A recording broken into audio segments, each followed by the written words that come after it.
Hi France, പുതിയ വീഡിയോയിലേക്ക് എല്ലാവർക്കും സ്വാഗതം. സിനിമ അത് വലിയൊരു ലോകമാണ്.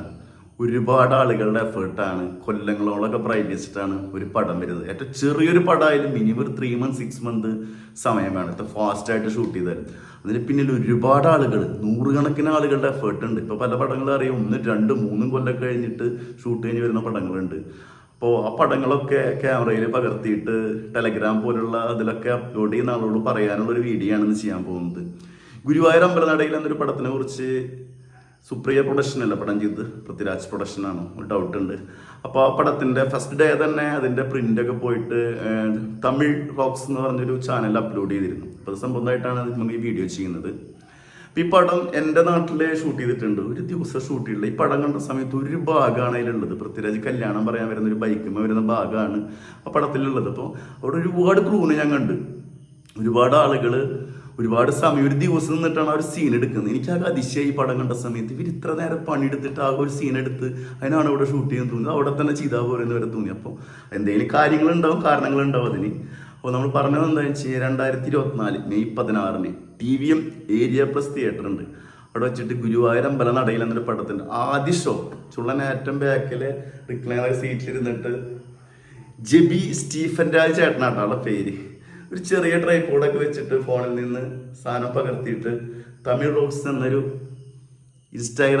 ടെലഗ്രാം സൈറ്റിലിട്ട്. അപ്പം ചുള്ളത് കൊല്ലം കുറേയായിട്ട് തുടങ്ങിയിട്ടുള്ള പരിപാടിയാണ് കേട്ടോ. തിയേറ്ററുകാർ വരുന്ന ചെറിയ വാച്ചിങ് ഉണ്ട്. കാരണം എന്താണെന്ന് വെച്ച് കഴിഞ്ഞാൽ ഇവൻ സ്ഥിരം ബുക്ക് ചെയ്യും.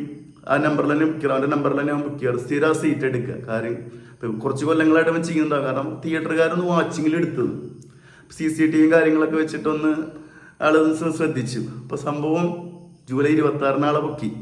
പടം നമ്മുടെ ധനുഷിൻ്റെ റായൻ എന്നൊരു മൂവിയുടെ സമയത്ത് CCTVയിൽ സംഭവിച്ചുള്ള ട്രൈപോഡ് വെച്ചിട്ട് ഫോണിൽ പറഞ്ഞ സീൻ കിട്ടി. CCTVയിൽ അവർ പിടിച്ചു. അപ്പോൾ തന്നെ വഞ്ചിയൂർ പോലീസ് സ്റ്റേഷനിൽ ഒരു വിവരം കൊടുത്ത് അവർ വന്നിട്ട് അറസ്റ്റ് ചെയ്യണം. ഇയാളുടെ സുരേഷ് എന്ന് പറഞ്ഞ ഒരാളുണ്ടായിരുന്നു. പക്ഷെ ആളതിൽ വെറുതെ കുറ്റവിമുക്തനാണെന്ന് മനസ്സിലായി. അയാളെ വെറുതെ വിടുകയും ചെയ്തു. അന്ന് പൊക്കിയാൾ. അപ്പോൾ ഒരു നാൾ ചെയ്തവൻ പിടിക്കപ്പെടും, പല നാൾ ചെയ്തവൻ ഒരു നാൾ പിടിക്കപ്പെടും. അപ്പോൾ ഈ ടെലഗ്രാമിൽ ഇത് പ്രചരിച്ച് പിടിക്കാൻ കാരണം എന്താണെന്ന് വെച്ച് കഴിഞ്ഞാൽ ഇതിൻ്റെ വാട്ടർമാർക്ക് ഉണ്ട്. വാട്ടർമാർക്ക് എന്ന് വെച്ചാൽ തിയേറ്ററിൻ്റെ സമയവും സിനിമയുടെ കണ്ടന്റ് പ്രൊവൈഡർ ഉണ്ട്, അവരാണ് നോക്കിയിട്ട് പൊക്കിയത്. ഈ തിയേറ്ററിൻ്റെ സമയവും സിനിമ തിയേറ്ററിൻ്റെ ഇതും വെച്ചിട്ട് അവർ പൊക്കി. ചുള്ളനെ ഇട്ടുകൊണ്ടുപോയി 6 മാസം മുതൽ 3 വർഷം വരെ തടവാട്ടയിന് 5 ലക്ഷം പിഴയും. ഇത് ചെയ്തിട്ട് ഇവൻ എന്താണ് ഇപ്പോൾ കിട്ടിയത്? ഈ പകർച്ചാവകാശ നിയമപ്രകാരം വലിയൊരു കുറ്റാണ്. ഞാൻ പറഞ്ഞ സിനിമ എന്ന് വെച്ചാൽ വലിയൊരു ലോകമാണ്.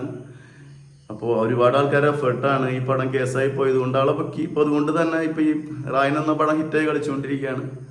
അപ്പോൾ അത് ആ സമയത്ത് ടെലഗ്രാമിൽ ഒരുപാട് ആളുകളുണ്ട്. ഇപ്പോൾ അങ്ങനെ ആ സോഴ്സിൽ പടം കാണും, OTTക്ക് വെയിറ്റ് ചെയ്യുന്ന ആളുകളൊക്കെ ഉണ്ട്. ഈ പടമൊക്കെ തിയേറ്ററിൽ ഫിലിം എന്ന് വെച്ചാൽ തിയേറ്ററിൽ എക്സ്പീരിയൻസ് ചെയ്യണം. തിയേറ്റർ എത്ര നല്ല പടമായാലും പടം ഒരു ആവറേജ് പടം ഉണ്ടെങ്കിൽ കൂടിയ തിയേറ്ററിൽ കണ്ട ഫീലൊന്നും വേറെ തന്നെയാണ്. പക്ഷേ മൂവി ലവർ. പക്ഷെ എല്ലാവർക്കും അങ്ങനെ കാണാൻ പറ്റുന്നില്ല. നല്ല മൂവി കാണുന്ന ഒരുപാട് ആൾക്കാരുണ്ട്.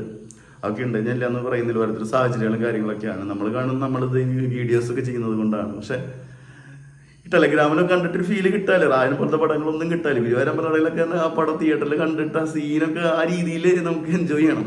അപ്പം അങ്ങനത്തെ പടമാണ്. അപ്പോൾ ആളെ പൊക്കിയിരിക്കുകയാണ്. ഇത് ഒരുപാട് പേർക്കുള്ളൊരു വാണിംഗാണ്. ഇങ്ങനെ ചെയ്യുന്ന ഒരുപാട് പേര് നമ്മുടെ സമൂഹത്തിലുണ്ട്. അവർക്കുള്ള വാണിംഗാണ്. 34 വയസ്സായുള്ള കുട്ടിക്ക് ഇവൻ കുറച്ച് കാശ് ഉണ്ടാക്കിയിട്ടുണ്ട്. അപ്പോൾ അത് കൊടുക്കേണ്ടി വരില്ലേ? തെണ്ടിത്തരല്ല ചെയ്യുന്നത്.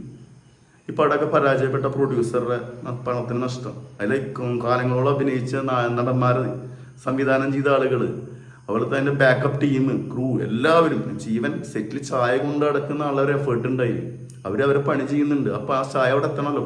അപ്പോൾ ഇത് ഒരുപാട് പേരെ എഫേർട്ടാണ്, വയർപ്പാണ്. ഇങ്ങനെ ചെയ്യുന്നവരെ ശക്തമായിട്ട് ഇതൊന്നും പോരാന്നാണ് എൻ്റെ അഭിപ്രായം. ഇനി ചെയ്യരുത് അങ്ങനെ. ആ രീതിയിലേക്കുള്ള നല്ല രീതിയിലുള്ള ശിക്ഷ കൊടുക്കുക തന്നെ വേണം. അപ്പം ഇതെല്ലാവർക്കും ഒരു പാടാണ്. പല നാൾ കട്ടവണ ഒരു നാൾ പിടിക്കപ്പെടുന്നു പറഞ്ഞ പോലെ ഗുരുവായൂർ അമ്പലനടയിലാണ് അവർ ഷൂട്ട് ചെയ്തത്. ആ ഗുരുവായൂർ അമ്പലനട പടത്തിന് പേര് പോലെ തന്നെ റായൻ എന്ന പടം അറിയാം നമുക്ക്. അവിടെ സെഞ്ചിട്ട പോവുള്ളൂ.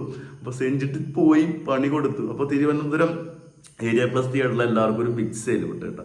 കാരണം അവരെ സംബന്ധിച്ചും പടം ഫസ്റ്റായി പോയി കഴിഞ്ഞത് ഭയങ്കര നഷ്ടമാണ്. പിന്നെ ട്രിവാൻഡ്രം ഒരു സ്ഥലം എന്നൊക്കെ പറഞ്ഞാൽ പ്രത്യേകിച്ച് തമിഴ്നാടൊക്കെ ആയിട്ട് കണക്കേട്ടാ. അത് മാത്രമല്ല ഏത് പടമായാലും ഞാൻ എക്സാമ്പിൾ പറഞ്ഞതാണ്.